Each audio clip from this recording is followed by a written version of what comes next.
자, 어제 거 연결해가지고 또 해봅시다. 썸을 보시고요.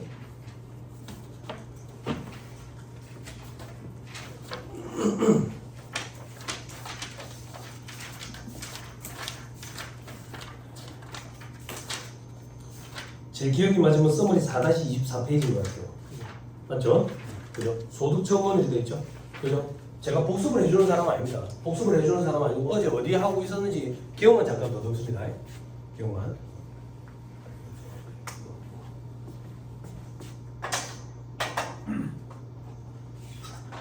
어때요? 근데 세법 처음 해보니까 학교 다닐 때 인문학이 뭐 세법 이런 거 하나도 안 들어봤을 거예요. 그죠? 이거는 전공이 어떻게 됩니까? 교양학. 아, 그래요. 학교도 물어봐도 됩니까? 아, 물어보면 됩니까? 알겠어요. 나중에 알려줘요.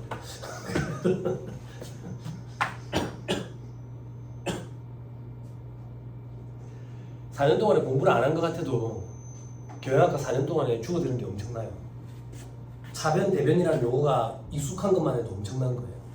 공대생들은 차변, 대변이라는 용어 자체에 미쳐요. 어떤 질문을 하는지 알아요? 대차대조표잖아.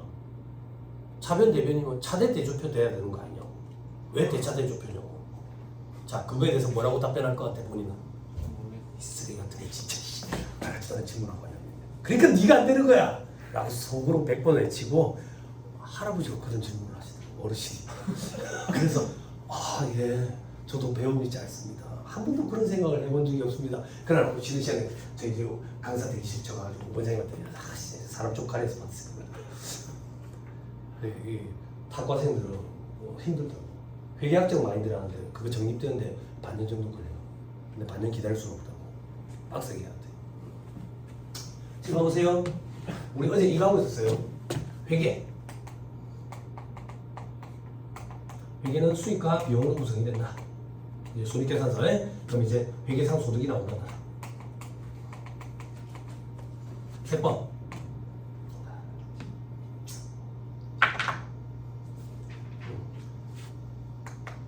그 중에 법인세법. 법인세법은 입금에서 송금이라는 걸 차감해서 세법상 소득을 뽑아낸다. 그죠? 자,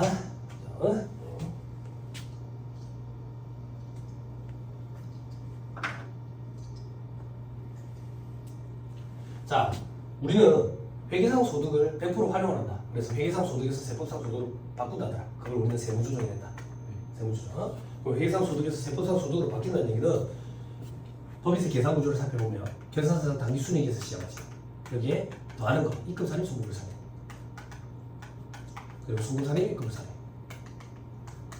하고 나면 차가감 소득금액 기부금 한도 초과액, 기부금 한도 초과액 2월에 송금산입이 있는데 기부금 지금 없다라고 가정을 하면 각 3년도 소득금액이 나온다. 이게 우리는 세법상 소득이 된다. 그래서 얘가 마이너스인 걸 세법상 결손금이라고 얘기했고. 기억나죠? 그리고 세무조정이 4가지가 있었다. 어떻게 4가지가 있었지? 수익과 입금을 비교해서 이런 경우, 이런 경우. 그지? 그리고 비용과 송금을 비교해서 이런 경우, 이런 경우. 그지? 그래서 입금불산입, 입금산입, 송금불산입, 송금산입, 송금산입 여기에만 결산조정이라는 게 있었다. 결산조정은 어떤 거였다? 법인세법상 송금으로 인정받으려면 결산서상 손비로 계산한 경우에만 한해서 인정되는 거. 결산서상 손비란 얘기는 손실 또는 비용을 얘기하는 거다. 회계상. 됐죠? 그럼 요걸 다시 묶을게. 더하는 세무조정 2개, 빼는 세무조정 2개를 묶자.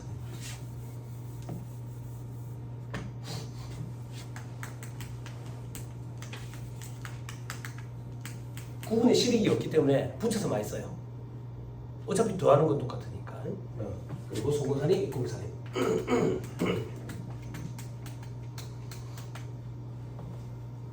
됐죠? 됐죠? 자, 지금부터 공부할 건 뭐냐면 소득처분이에요. 소득처분. 소득처분은 도대체 뭐냐 이거야. 소득처분. 잘 봐. 회계상 소득을 뽑아냈어. 회계상 소득을 뽑아냈다는 얘기가 뭔데? 당기순이익을 뽑아냈다고. 즉 손익계산서가 세팅이 된 거야. 즉 재무제표가 이미 다 세팅이 됐다고. 그래서 감사를 받은 거지. 언제쯤? 결산일 시점으로. 결산일이 언제인데? 12월 30일이에요. 12월 30일이에요.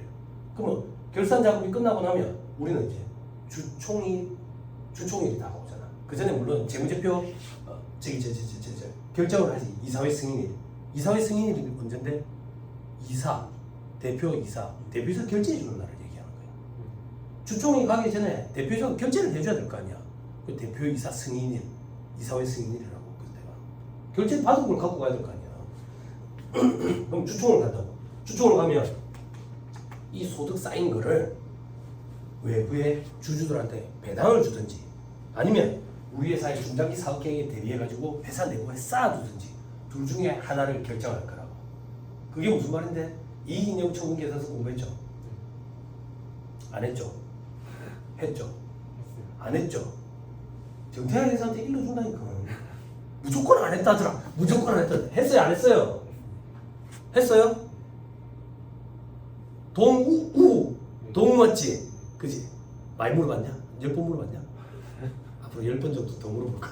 그죠? 기대하세요. 이름 한 100번 물어본다고. 용기를 가지려고. 이름 머리가 나쁜데 학교에 있잖아. 이름 기억 못해. 이인영 총교사서 어떻게 생겼냐? 이인영 총교사서 어떻게 생겼어요? 그럴 줄 알아야 될 거 아니에요? 잘생겼어? 뭐야? 조교 선생님 이익영 총교사서 어떻게 생겼어? 이 나무는 팔이 들어간다고. 이처분 이익영 이 처분 자기용. 그지? 너 공부 안 했어? 전기이월분 단기순이익도 하고 중간배당부 찾아가면 재표가 있냐고 이익냐고 대체된 거 했죠? 그죠? 못하지. 시험 끝나버렸다. 시험 끝났는데 이거 공부한 건데 그런 걸 실력이라는 거라. 그런 걸 빡세게 해야 돼요. 그죠? 할 거면 제대로 해야 돼. 자, 이익 알죠? 그죠? 내년에 중장기 사업 계획이 대비해서 계획을 짜놨다고. 계획이 다 무산돼요. 제가 강의할 때 많이 하는 소리야. 계획이 존재하는 이유는 틀어지라고. 여자친구랑 약속을 하는 이유는 어기기 위해서. 도라이 아니에요. 그래서 틀어진다고. 틀어지면 미처분 상태로 돌려야지.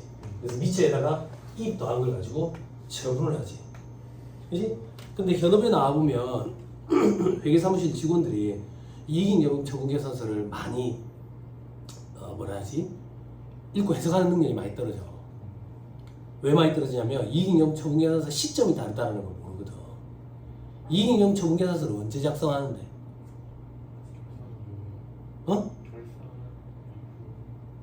무슨 소리 하는 거야? 이익잉여 처분 계산서 언제 작성해요? 주총 얘기하고 있잖아. 이익잉여금 언제 처분하는데? 주총 때 처분하잖아. 그지? 주총일을 뭐라고 불러 회계에서? 배당 결의일 확정일. 보호기한말은 배당 기준일. 배당 언제 준다고요? 배당 결의일. 그럼 배당 기준일에 분기를 끊을 수 있어요? 못 끊죠. 그지?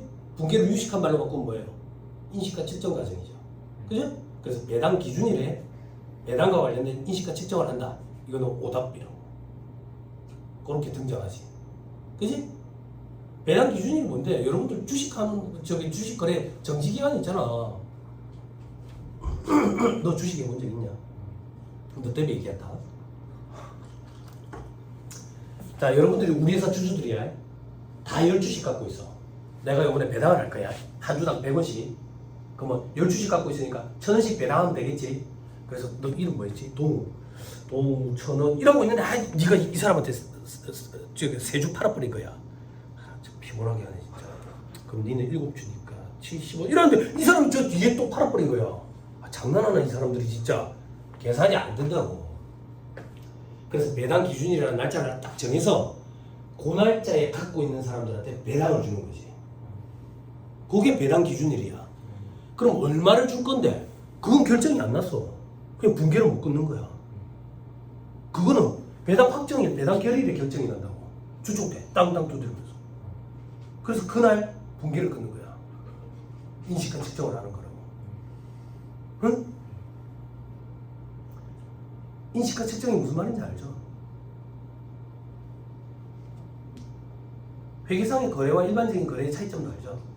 자산, 부채, 자본, 수익, 비용의 증가 변화를 갖고 오면 회계상의 거래죠. 그죠? 그걸 구분하는 이유는 회계장부에 회계상의 거래만 쓰니까. 그럼 자산, 부채, 자본, 수익, 비용의 증가 변화를 갖고 오는지 여부를 일단 확인해야 되네. 그지? 그게 인식이라고. 인식. 돈이 얼마인데 그게 측정이지. 그러니까 인식과 측정 과정을 분개를 하는 거야.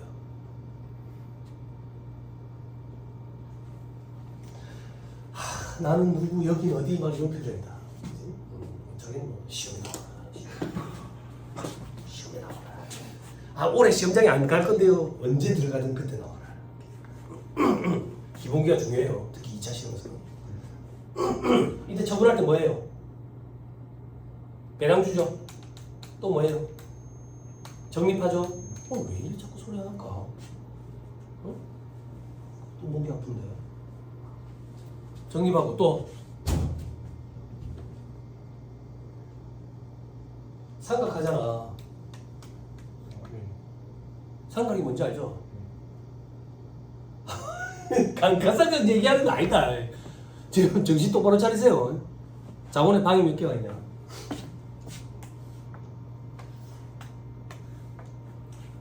국제기준은 자본을 납입자본, 기타 자본 구성요소, 그지? 이익력 이렇게 구분하지, 그지? 그런데 공부할 때는 5개로 구분해야 공부해야 여러분들이 좀 편해. 구분을 강제하진 않거든. 국제기준은. 국제기준은 항상 그렇다고. 알아서 잘해라. 알아서 잘해라. 이게 어떻게 하는 게 알아서 잘하는 건데 그건 너가 판단하고. 너가 판단 못할 것 같으면 전문가의 자문을 받고. 자본의 방이 5개가 있지. 자본금, 자본잉여금, 자본조정, 기타 포괄손익 2개, 그리고 이익잉여금. 이익잉여금의 방이 또 3개가 있지. 그지? 법정적립금, 그리고 임의적립금, 그리고 2차. 법정적립금은 이익준비금 얘기하는 거죠. 그죠? 이익준비금 어떻게 적립해요? 네? 아니 여러분 생각이라는 걸 좀 하고 답을 해. 아니 생각을 좀 하고 답을 해. 막 던지지 말고. 이익준비금 어떻게 적립해? 이게 보기 한 개야 우리 시험에. 이익준비금 어떻게 적립하냐?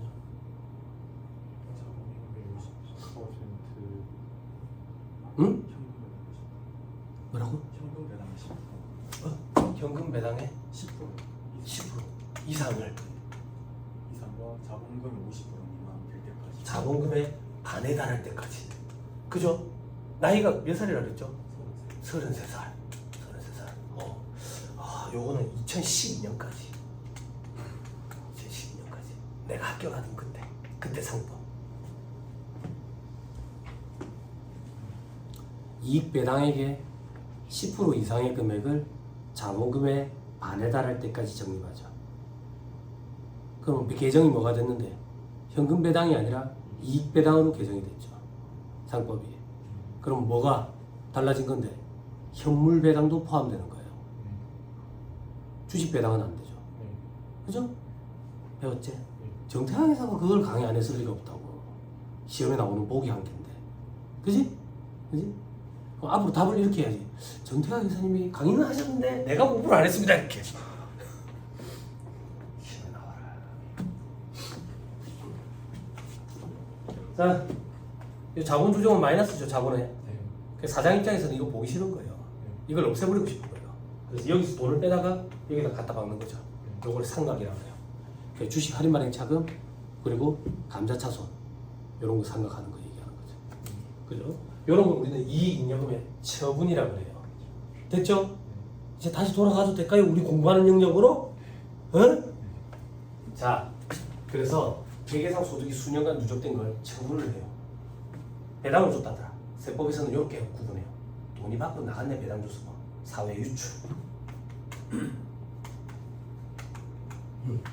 아니 회사 내부에 남겨두고 있다더라. 사내 유보. 이렇게만 구분한다고. 나갔다 안에 있다. 이렇게. 요걸 세법에서는 소득처분이라고 표현한다고. 됐어요? 네. 그럼 어떤 문제점이 있냐면 우리는 세법상 소득을 기준으로 하거든. 근데 회계상 소득을 기준으로 이미 소득 처분이 추총 때 끝났어. 그럼 우리는 결국 세무조정 사항만 추가로 소득 처분을 하면 세법상 소득 모두에 대해서 소득 처분을 하게 되는 결과가 발생하지. 그래서 협의의 소득 처분의 의미는 이 세무조정 사항에 대해서 밖으로 나갔는지 회사 내부에 남아있는지 요거 구분하는 걸 좁은 의미의 소득 처분이라고 표현해. 됐어요, 조교 선생님? 더 쉽게 못하겠어요. 초등학생 가르쳐본 적이 없어가지고. 요 정도면 됐죠? 그죠? 자, 그럼 소득 처분을 해보죠.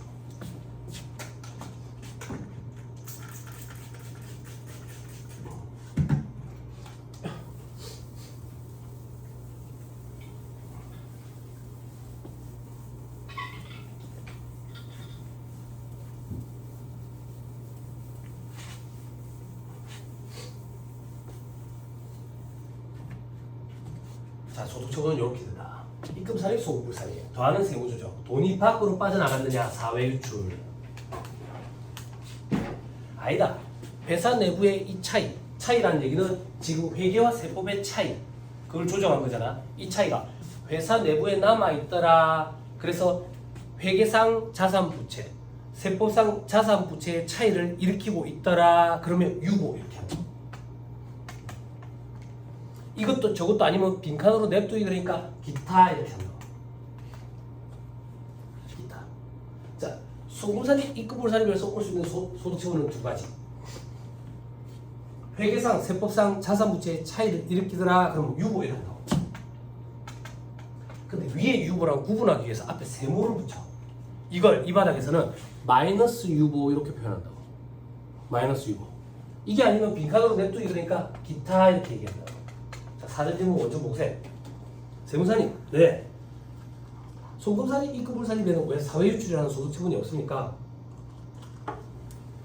차이가 나는 플러스 차이 나는 게 있어야 이게 나간다라는 개념이 있지.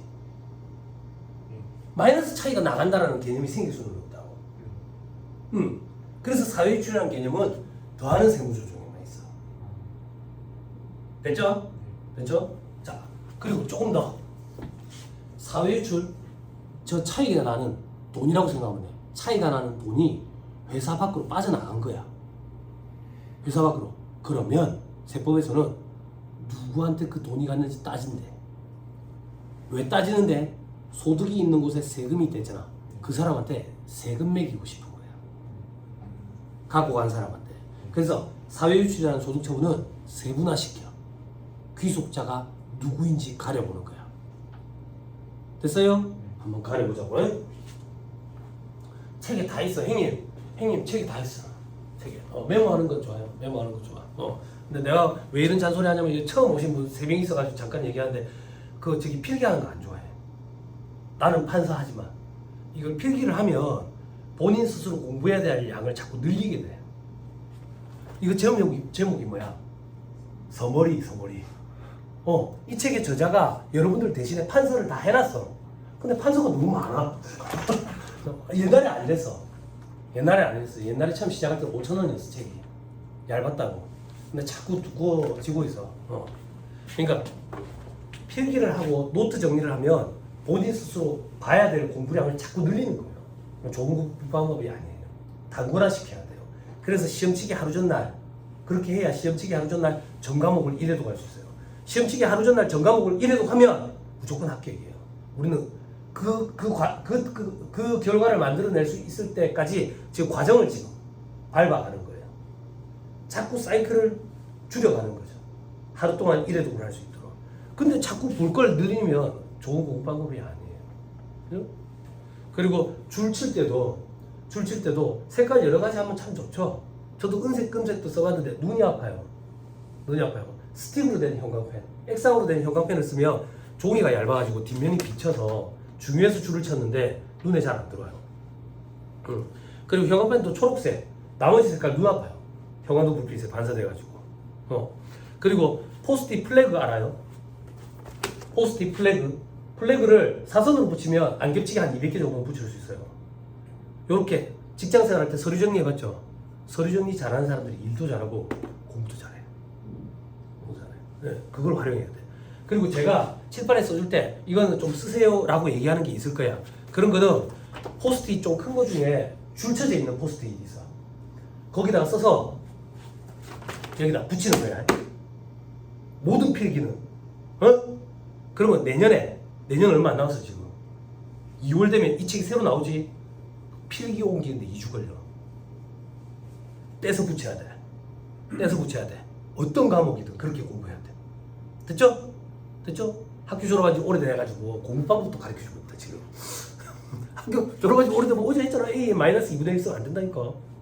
재정학에 그런 게 나오는데 나 예전에 수학 경시대 이런 데 댕겼거든. 그걸 몰라서 내가 엄청 자존심이 상하는 거야. 그래가지고 어디 물어보지도 못하고 혼자 네이버에 검색어에 쳤는데 나 같은 질문이 엄청나게 많아. 학교 졸업한 지 오래되면 잘 안 돼. 연립부등식도 나중에 풀게 된다. 재정학 시간 연립부등식 이런 거 있잖아. ax 플러스 by는 어쩌고 cx 플러스 dy는 어쩌고 실행 가능 영역 이렇게 할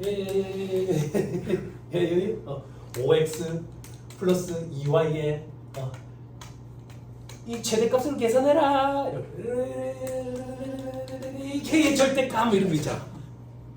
이걸 해. 재정학 시간에 재밌겠죠?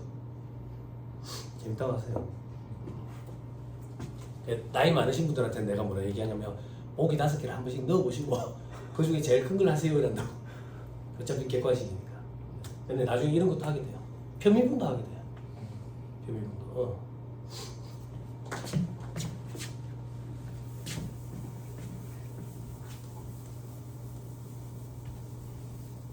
A 마이너스 2분의 1 쓰니 생각이 안 나고 너무 자존심이 상하더라.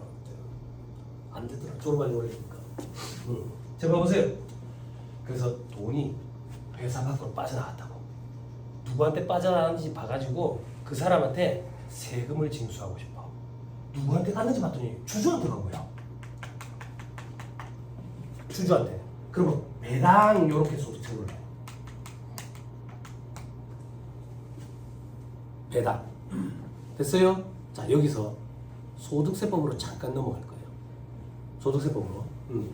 어제 우리 그 얘기 했었어요. 법인세법은 순자산 증가세에 입각해 있다. 포괄주의 과세 원칙. 소득세법은 소득 원천설에 입각해 있다. 소득 원천설이 뭔데? 원천이 되는 소득에 대해서만 과세한다. 그러면 그 원천이 되는 소득이 뭔데? 일일이 다 열거해 놓고 있다. 그 열거된 소득에 해당을 하면 과세를 하고, 반대로 열거된 소득에 해당을 안 하면 과세를 안 해. 그 제일 대표적인 예가 우리 다 개미죠. 아니죠? 아닐 수도 있겠죠. 그죠? 저는 개미거든요. 그죠? 우리나라에서 주식 투자를 해가지고 소득이 생기면 과세 안 해요. 과세 안 하는 이유가 열거되어 있지 않기 때문이에요. 세금 내던데요. 증권거래세 그거는 수수료예요. 수수료. 그래서 이번에 대주주의 범위를 다시 또 예전으로 환원시킨다 하잖아. 그게 어떤 거냐면 현행 우리나라 세법에서 개인들이 주식 투자를 했을 때 양도소득세 과세 대상이 되는 경우는 대주주 양도분, 장외시장 거래분, KOTC 시장 이런 거 있어요. 그리고 비상장 주식. 그래서 대주주의 범위가 50억이었는데 10억으로 줄이면 대주주에 해당하는 사람이 더 많아지겠지. 그러면 더 과세를 뭐라 그래야 되지? 폭넓게 할 수 있다 이렇게 표현해야 될까? 아무튼 세수가 확보가 되겠지. 네? 근데 뭐 우리 다 예상한 거잖아. 세수 확보하려고 안 하겠어요. 돈은 막 공장 다 줬는데 뭐 다 닦을 수가 없죠. 아니에요?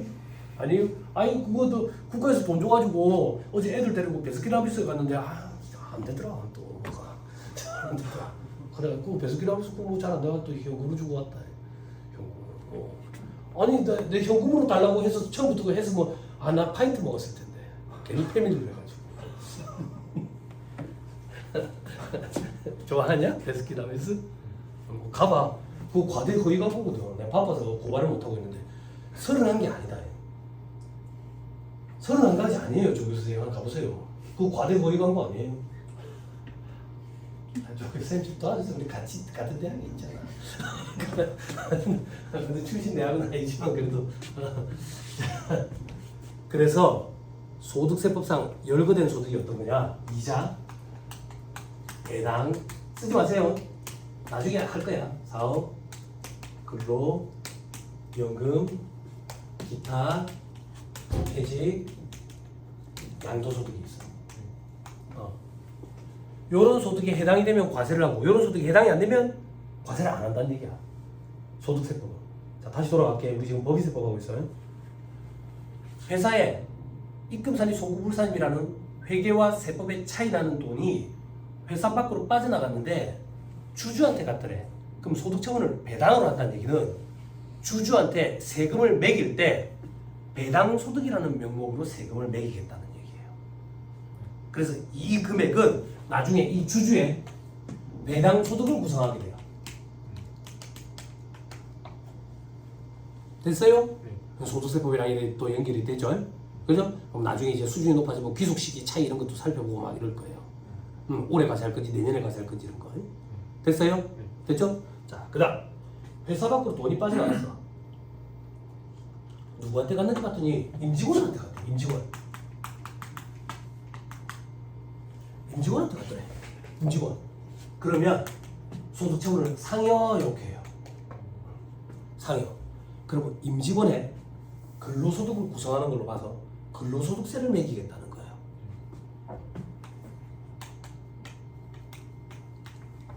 됐어요? 어렵다고 거짓말 해보세요. 안 어렵지요? 그죠?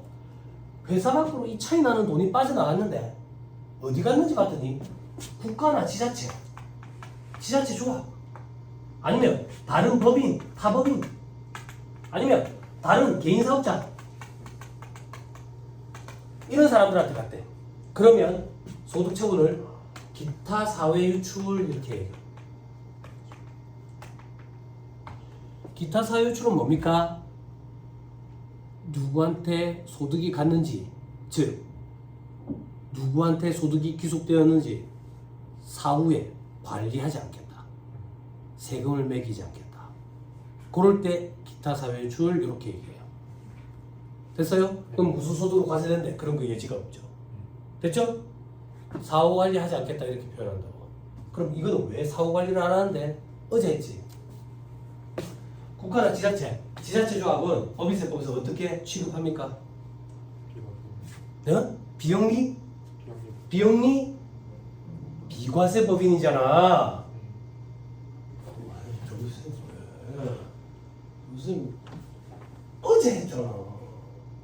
지난주 아니고 어제 우리 어제 했잖아. 괜찮다고. 내가 항상 얘기했잖아. 우리 집에 리모컨이 2개라고 텔레비 리모컨이. 한 개는 냉장고 안에 있으니까 그럴 수 있다고. 어제 한 게 기억이 안 날 수도 있지. 근데 시험장에 갔을 때 문제 풀 때 문제 옆에 어제는 풀리는데 지금은 안 풀리네. 이렇게 쓸 수 있겠냐고. 자, 가장 좋은 복습은 그날 배운 거 그날 바로 복습하는 게 가장 효율이 있대요. 능률이 오른대요. 아, 오늘 8시간 공부했으니까 좀 쉬어야지. 착각하면 안 돼요. 8시간 공부는 제가 했어요. 여러분들은 제가 공부하는 걸 쳐다봤고요. 그죠? 착각하면 안 돼요. 공부 시간에 산입하면 안 돼요. 자, 국가나 지자체 조합은 비과세 법인으로 왔지. 사후관리 할 필요가 없는 거야. 세금을 매겨야 하는데 어차피 세금 안 낸다며. 그럼 뭐한다 사후관리 하겠어. 그래서 기타 사회유출. 타법인한테 갔다. 우리 회사 돈이 빠져나갔는데 다른 법인한테 갔다. 법인세는 포괄주의 과세원, 즉 순자산 증가세를 입각해 있으니까 내가 별도로 관리를 안 해도 법인세 내게 돼. 어차피. 그래서 관리 안 해. 다른 개인 사업자한테 갔다. 다른 개인 사업자한테 가면 그 개인 사업자의 사업소득을 구성하게 되는데 이 사업소득은 법인세랑 거의 유사해. 그래서 법인세법을 공부하고 나야 소득세법을 들을 수가 있어. 차이점만 볼 거거든. 복습이 물론 돼 있어야 되겠지만. 그래서 어차피 과세될 거기 때문에 추가적으로 그걸 사후관리를 안 해. 됐어요? 또 뭐가 있는데 조세정책적인 차원에서 그냥 사후관리 하지 말자 이런 것들이 있어. 제일 대표적인 게 접대비 한도 초과액. 접대비란 용어가 작년에 역사 속에 사라졌습니다. 기업 업무 추진비 한도 초과액. 그게 뭔데요? 기다리면 한다. 기다리면 한다. 아, 궁금해 죽겠는데요. 지금 얘기해주면 다음 주에 안 온다. 다음 주에 안 온다. 믿어도 된다. 포기하고 안 온다. 그런 거. 그런 것들이다. 조세 정책적인 차원에서. 업무무관 자산 등 지급이자 송금불산이네. 이런 것들. 뭔 소리인지 모르겠죠? 네가 너무 빨리 얘기하니까 그렇잖아. 천천히 얘기하면 싫을 거야.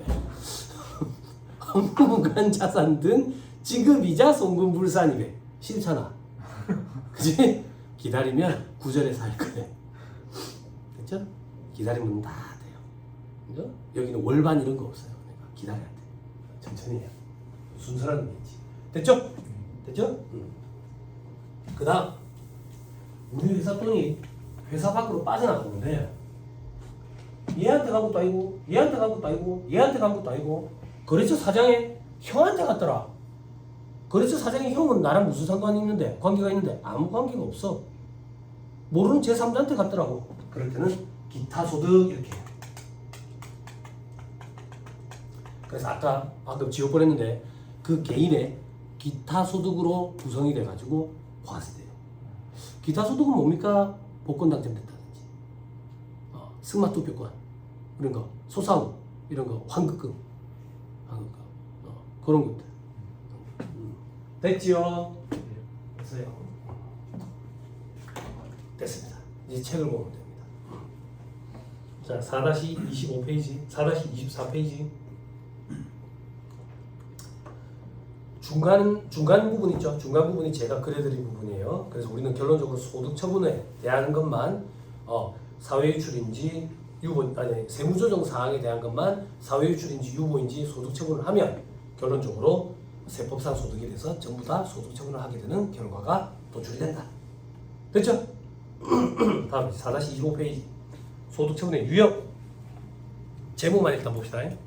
괄호 1번 읽어줘라. 동우야. 자율주를 넘어가봐. 4-29페이지 괄호 2번 그렇지? 그리고 4-31페이지 괄호 3번 됐죠? 됐죠? 자 이제 하나씩 세부사항 봅시다. 그죠? 자 공부를 잘하는 방법은 정리를 잘하는 방법. 정리를 잘하는 방법은 자꾸 내가 어디를 하고 있는지 되새기는 거야. 목차를 자꾸 자주 봐. 자 4-25페이지 다시 오세요. 사회유출. 자 입금산입 송금물산입만 금액은 다음과 같이 처분한다. 괄호 안에 어쩌고 저쩌고 돼 있죠? 그죠? 지금 신경 쓰지 마. 업무 용수인자 규정 아직 안 봤어. 자 밑에 귀속자가 분명한 경우 돼 있죠? 그죠? 주주인 경우 배당. 옆에 배당 소득으로 과세한다 돼 있죠? 그 화살표 전에 뭐라고 적혀 있어요? 글자. 인정 배당이란 말 아직 무슨 말인지 몰라요. 기다리면 돼요. 부당의 계산 부인 파트까지 가야 돼요. 15절인가에 있어요. 좀 기다리면 돼요. 자, 임직원한테 갔다. 상여. 인정상여란 말 있죠? 좀 기다리면 돼요. 배당 소득 과세된다. 됐죠? 됐죠? 자, 그 밑에 타법인, 개인사업자, 국가지자체, 기타 사유주 사후관리 안 한다. 됐죠? 위외의자, 기타 소. 됐나요? 자, 귀속시기 보세요. 귀속시기가 언제라고 돼 있어요? 결산 확정일이 원칙이에요. 결산 확정일. 그런데 임직원에 대한 근로소득 상여만 근로제공일에 속하는 사업연도에 귀속돼요. 됐어요? 뭐가 됐어요? 뭔 말인지 모르지. 책 봐보세요.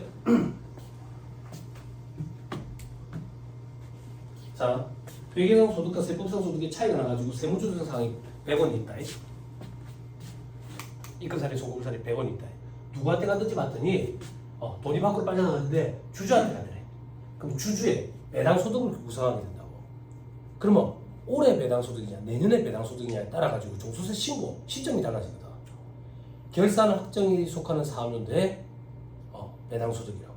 그럼 결산 확정일은 언제냐면 자 X 1년 거를 X 2년 초에 결산 확정을 지을 거라고. 요때 귀속된다. 그 얘기. 됐어요? 그러면 종합소득세 신고는 다음 연도 5월 31일까지 하거든. 요거는 X3년 5월 31일까지 종소세 신고가 이루어질 거예요. 됐어요? 그럼 제일 중요한 건 뭔데? 독특한 거 상여 근로소득을 구성하지. 얘의 기속 시기는 근로제공일이 속하는 사업연도야. 근로제공은 X1년도에 이뤘어. X1년도에 속하면 그래서 X 2년도 5월 31일까지 신고해야 돼.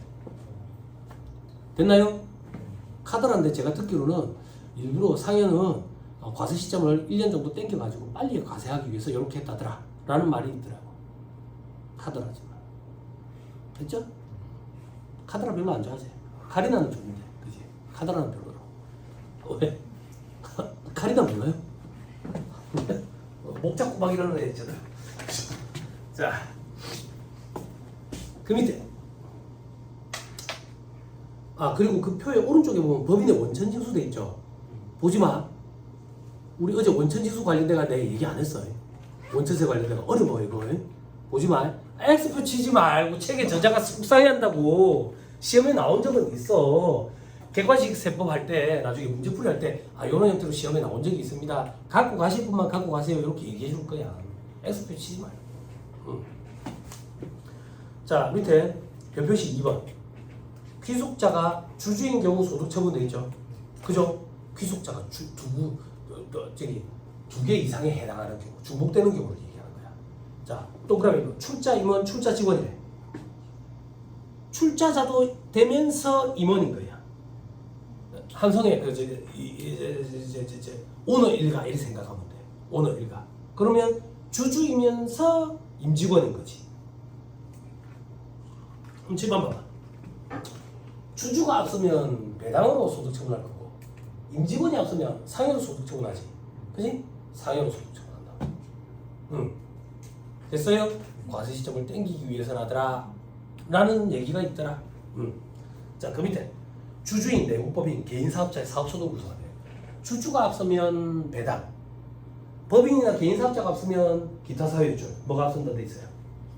기타 사회유출. 됐죠? 위외의 경우 배당 돼 있죠. 그럼 여러분들이 수업 목적으로 암기할 때는 주주이면서 다른 거에 해당하면 다른 게 앞선다 이렇게 기억하면 편하겠지. 그치?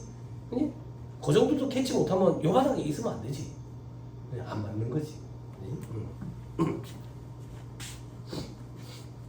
됐나요?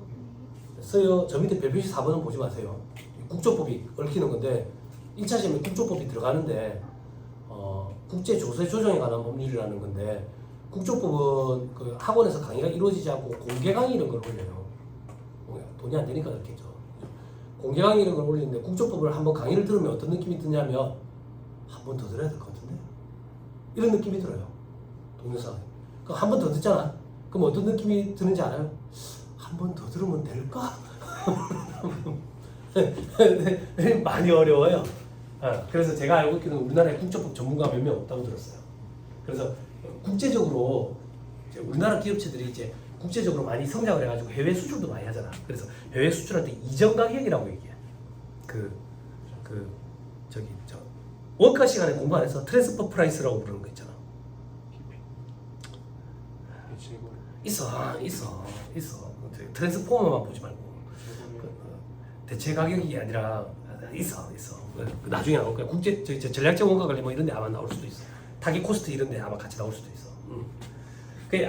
아무튼 그런 것 때문에 우리나라에서 일단 국조법 관련된 전문 인력을 좀 양성하자 해가지고 제가 알고 있기로는 벌써 한 10년 정도 지난데 세무 공무원분들 중에 일부를 줄여가지고 교육을 시킨 거예요. 몇 년을 교육을 시켜가지고 일을 시킬 만큼 됐어.